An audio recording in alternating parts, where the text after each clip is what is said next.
எனக்கு விரோதமாக எத்தனை காரியங்கள் தான் செய்வார்கள், இதிலிருந்து நான் எப்படி தப்புவிக்கப்படுவது என்று எண்ணும் ஆத்துமாவே, இன்று கர்த்தர் உங்களுக்கு சொல்லுவது ஏசாயா 54:17, உனக்கு விரோதமாய் உருவாக்கப்படும் எந்த ஆயுதமும் வாய்க்காதே போகும்.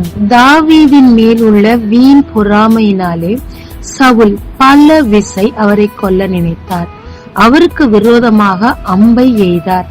ஆனாலும் ஒவ்வொரு முறையும் தாவீதை தேவன் அதிலிருந்து தப்புவித்தார். பலர் மூலமாக, சவுலின் மகன் மூலமாக கூட தாவீதை தப்புவித்தார். ஆனால் தாவீதின் கையில் சவுலை தேவன் ஒப்பு கொடுத்த போதோ அவர் வஸ்திரத்தின் தொங்கலை மட்டும் கிழித்து, இதோ தேவன் உம்மை என் கையில் ஒப்பு கொடுத்தார், ஆனால் நான் ஒன்றும் செய்ய போவதில்லை என்று சொன்னார்.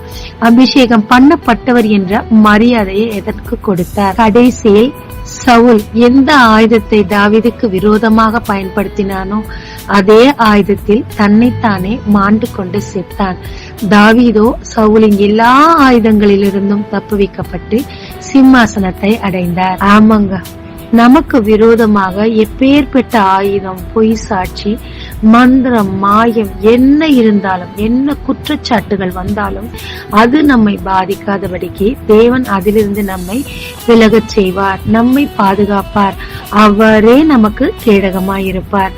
தாவீதை போல எல்லா சூழ்நிலையிலும் நாம் தேவனை அண்டி இருக்கும் போது எல்லா ஆயுதங்களிலிருந்தும் தேவன் நம்மை தப்புவிப்பது நிச்சயங்க. ஜெபிக்கலாமாங்க. தேவரீர் கண்ணுக்கு தெரிந்து தெரியாமல் அநேக ஆயுதங்களை சத்ரு என் மேல் வைத்த போதெல்லாம் நீர் என்னை தப்புவித்தீர் ஐயா. என் எஞ்சிய வாழ்க்கையும் உம்மிடத்தில் கொடுக்கிறேன். எல்லா கண்ணிகளிலுமிருந்து தப்புவித்து உம் சித்தம் செய்ய எனக்கு உதவும். இயேசு மூலம் பிதாவே, ஆமென். இந்த நாளில் உங்களை ஆசீர்வதிக்கும் ஜீசஸ் விஷன்.